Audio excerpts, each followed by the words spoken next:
ಉಪ್ಪಿನಬೆಟಗೇರಿ, ಹನುಮನಕೊಪ್ಪ, ಹನುಮನಾಳ ಮತ್ತು ಸಾಯಬನಕೊಪ್ಪದ ಸಕಲ ಸದ್ಭಕ್ತರಿಗೆ ಮಂಗಲಪೂರ್ವಕವಾಗಿ ತಿಳಿಸುವುದು ಏನು ಅಂತಂದ್ರೆ, ಉಳವಿ ಚನ್ನಬಸವಣ್ಣವರ ಕ್ಷೇತ್ರಕ್ಕೂ ಮತ್ತು ನಮ್ಮ ಉಪ್ಪಿನಬೆಟಗೇರಿ ಜಗದ್ಗುರು 3000 ವಿರಕ್ತ ಮಠಕ್ಕೂ ಒಂದು ಅವಿನಾಭಾವ ಸಂಬಂಧ.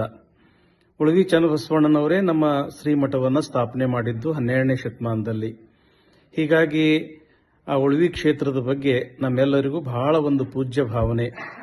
ಈ ವರ್ಷ ಕಾರ್ತಿಕ ಮಾಸದ ನಿಮಿತ್ತವಾಗಿ ಇದೇ ತಿಂಗಳು ಅಂದರೆ ನವೆಂಬರ್ 16, 2025 ಬೆಳಗ್ಗೆ 8 ಗಂಟೆಗೆ ನಮ್ಮವರೇ ಆಗಿರತಕ್ಕಂಥ ಶ್ರೀ ಮಂಜುನಾಥ್ ಮಸೂತಿಯವರು ತಮ್ಮ ಗೆಳೆಯರ ಬಳಗದೊಂದಿಗೆ ಉಳವಿ ಕ್ಷೇತ್ರಕ್ಕೆ ಪಾದಯಾತ್ರೆಯನ್ನು ಮಾಡ್ತಾ ಇದ್ದಾರೆ.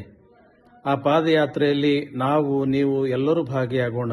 ಹೆಚ್ಚಿನ ಸಂಖ್ಯೆಯೊಳಗ ನಾವು ಪಾದಯಾತ್ರೆಯನ್ನು ಮಾಡಿ ಶ್ರೀ ಗುರು ವಿರೂಪಾಕ್ಷೇಶ್ವರ, ಉಳವಿ ಚನ್ನಬಸವಣ್ಣನವರ ಮತ್ತು ಬಸವಾದಿ ಪ್ರಮಥರ ಕೃಪೆಗೆ ಪಾತ್ರರಾಗೋಣ ಅಂತ ಹೇಳಿ ನಾ ತಮ್ಮೆಲ್ಲರಲ್ಲಿ ಬಹಳ ಪ್ರೀತಿಯಿಂದ ಕೇಳ್ಕೊಳ್ತಿದ್ದೇನೆ. ಎಲ್ಲರಿಗೂ ಶರಣಾರ್ಥಿ.